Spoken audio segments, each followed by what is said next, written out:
Don't think muscles, think movement. The brain doesn't focus on muscles individually, and training it that way won't work.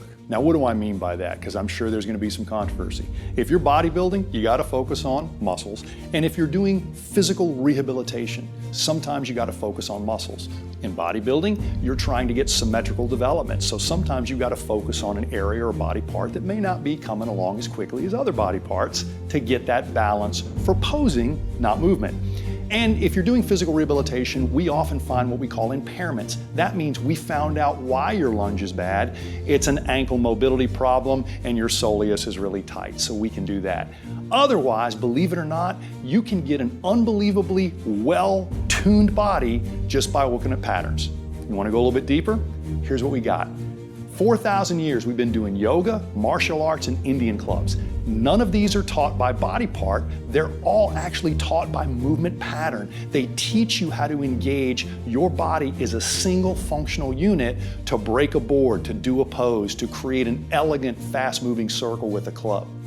Now, in rehabilitation, we actually embrace the whole pattern effect as well, because even though in orthopedics we got to isolate, when we see neurological problems, there are two pillars that support a lot of neurological rehabilitation that hit me like a ton of bricks in PT school. PNF and NDT, neurodevelopmental technique.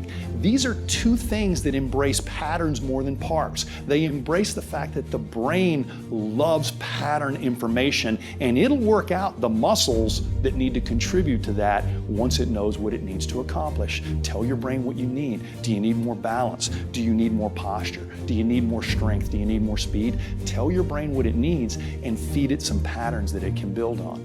Now, that's one of the things we really try to do in FMS workshops and FCS workshops and SFMA workshops. We always try to engage you by pattern first, but we truly know, because of the assessment, because of the screen, if you've got a bad part.